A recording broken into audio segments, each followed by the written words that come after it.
Em continuidade ao programa de segurança em instalações de serviços em eletricidade, daremos início hoje ao módulo 2 do programa. No módulo 2, nós estaremos abordando riscos em instalações e serviços com eletricidade. Perigo. O perigo se refere a qualquer situação que tanto pode ser uma ação como uma condição que apresenta o potencial de produzir um dano sobre uma determinada pessoa ou coisa.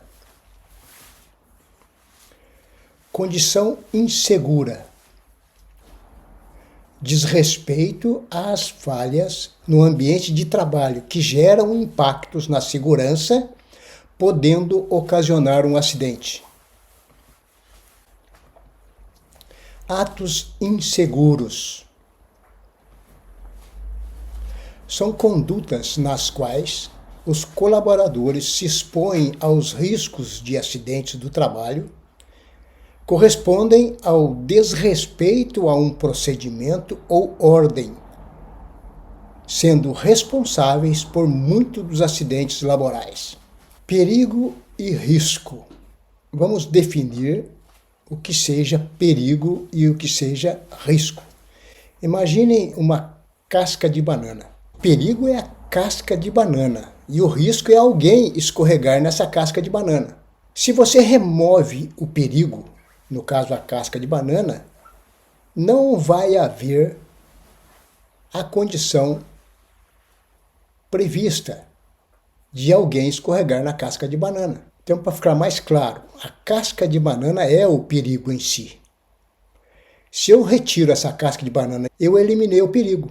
Frank Bird realizou uma série de estudos e após uma análise de 1,7 milhão de casos de acidentes de trabalho provenientes de 297 empresas distintas, ele chegou à conclusão de que o perfil acidentário trabalhista segue a proporção de 1 para 10, para 30, para 600. Ele criou uma classificação, dividiu em 4 situações. Incidentes ou quase acidentes. Acidentes sem lesões com danos materiais. Acidentes com lesões leves e acidentes com lesões graves ou morte. Então, de 600 acidentes ou de 600 incidentes ou quase acidentes, deverão ocorrer 30 acidentes sem lesões, mas com danos materiais. De 30 acidentes sem lesões com danos materiais, ocorrerão 10 acidentes com lesões leves. E de 10 acidentes com lesões leves, 1 acidente será com lesões graves ou morte. E essa classificação ela foi sofrendo ao longo do tempo algumas melhorias, porque essa análise foi feita há muitos anos, foi feita por volta de 1950. Com o desenvolvimento da indústria, houve uma reclassificação da seguinte maneira: 3.000 quase acidentes. Se eu tenho 3.000 quase acidentes, eu com certeza terei 300 acidentes sem afastamento. De 300 acidentes sem afastamento, nós teremos pelo menos 30 acidentes com afastamento. E por fim, de 30 acidentes com afastamento, 1 deles será fatal. A DuPont realizou uma série de estudos e começou a fazer uma classificação um pouco diferente. Ela acrescentou à base dessa pirâmide um outro nível: desvios de comportamento.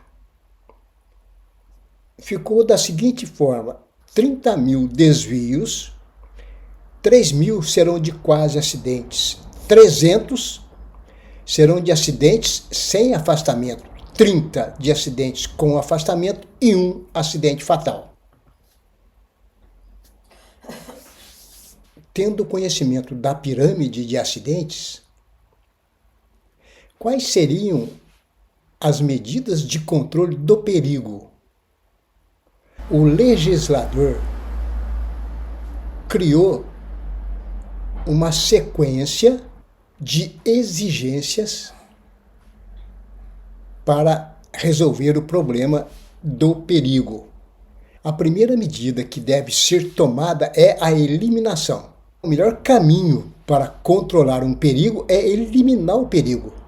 No caso da casca de banana, que é o perigo, se eu removo a casca de banana, não vai haver a possibilidade de alguém escorregar nessa casca de banana. Primeira situação, vamos pensar na eliminação do perigo. Se não for possível, vamos pensar na sua substituição. Substitua equipamentos ou materiais perigosos por outros menos perigosos. Além dessa medida, nós vamos incluir aqui as medidas de engenharia, ou seja, rever os equipamentos, sistemas e processos que reduzem a fonte de exposição. Além disso, o legislador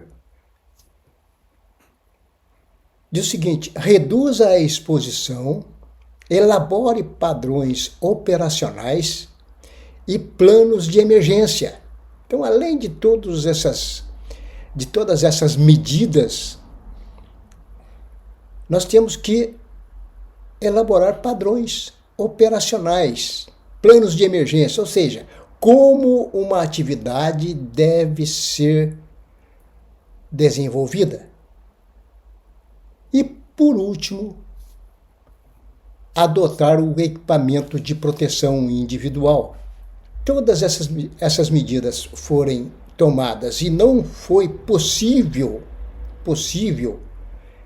reduzir a exposição ao perigo, então nós vamos adotar as medidas e definir quais equipamentos de proteção individual serão necessários para a execução daquele serviço ou daquela tarefa. Na atividade do eletricista, existem 3 riscos potenciais. O primeiro risco potencial é o risco de contato. Então, um eletricista, desenvolvendo a sua atividade, ele pode fazer contato com as partes expostas da instalação. Essa caçamba, por exemplo, ela está próxima à fiação de alta tensão. O perigo é os fios de alta tensão. E o risco é essa caçamba tocar a fiação. Ou seja, ela não precisa nem tocar a fiação. Porque a tensão que passa nesses cabos deve ser em torno de 13.000 volts. Ela poderá induzir na caçamba uma tensão que pode levar o motorista desse caminhão a óbito. O segundo risco potencial é a questão de explosões. A energia elétrica pode causar explosões violentas, levando o indivíduo a ter queimaduras de 1º, 2º e 3º grau e até a morte. E o terceiro risco potencial é o risco de incêndio. As instalações elétricas mal dimensionadas ou até mesmo sem manutenção podem ocasionar incêndios. E já foram registrados uma série de incêndios causados pela energia elétrica. Então, o risco elétrico, no caso dos eletricistas, potenciais são contato, explosão e incêndios. A consequência mais grave do acidente elétrico é levar um indivíduo à morte. E, infelizmente, isso tem ocorrido com muita frequência. Quais são os mecanismos e efeitos do choque elétrico? Muitos de vocês podem dizer, eu já tomei choque durante muitas vezes no desenvolvimento do meu trabalho e não morri. Você teve sorte, muita sorte. Por quê? Dependendo da situação, o efeito é potencializado. Então, primeiro item, danifica os tecidos e lesa os tecidos nervosos e cerebral. Provoca paralisação dos músculos. O choque elétrico provoca coágulos nos vasos sanguíneos. Pode paralisar a respiração e os músculos cardíacos. Pode causar fibrilação ventricular, provoca queimaduras e pode causar inconsciência ou a morte.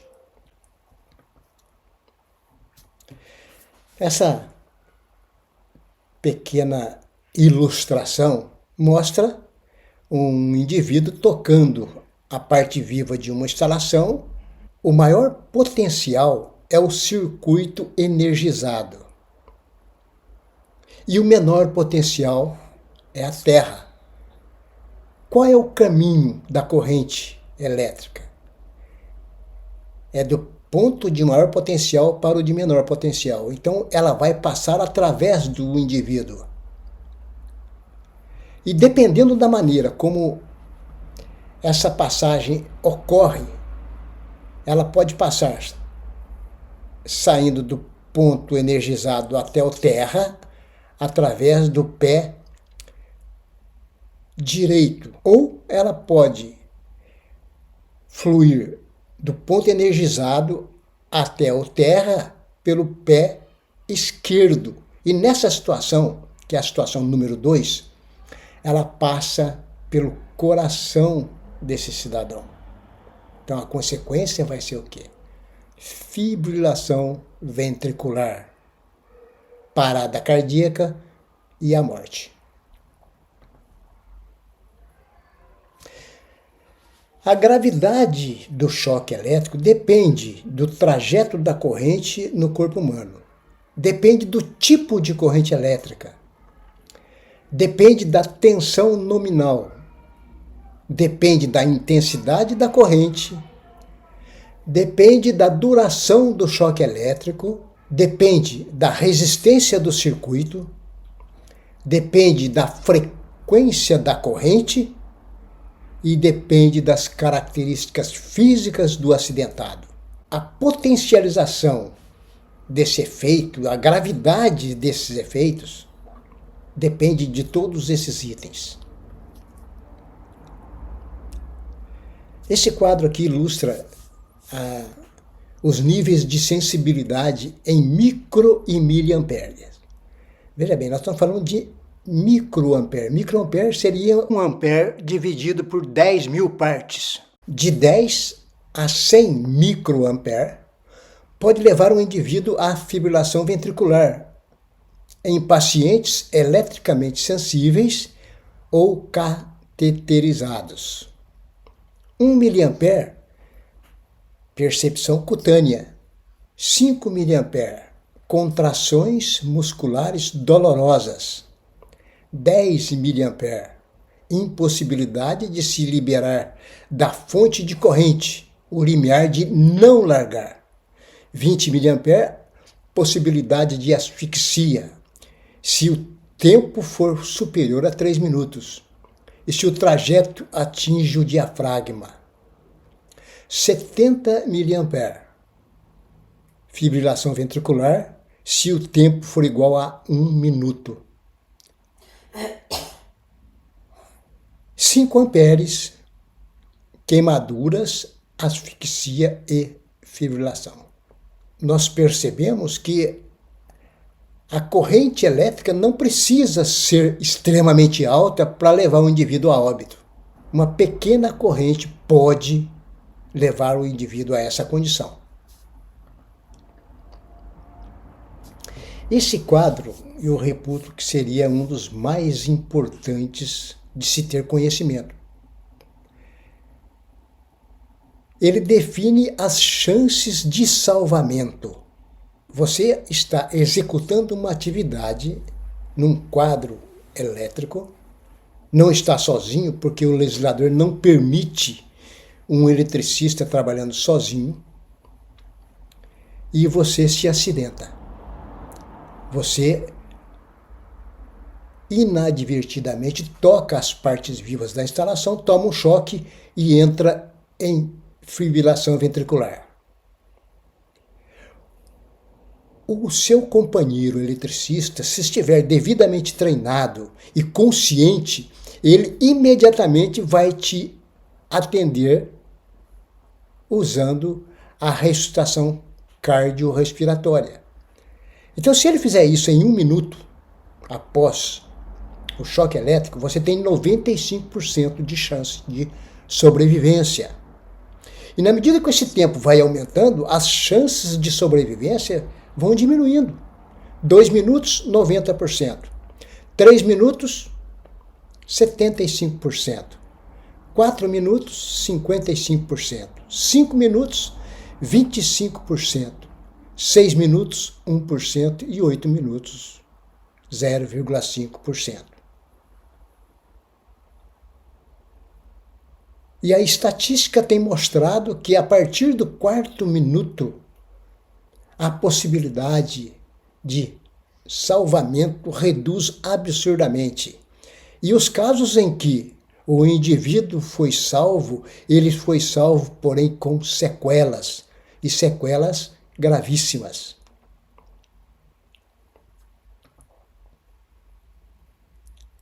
No nosso próximo módulo, o módulo 3, estaremos tratando das técnicas de análise de risco. Até lá e muito obrigado.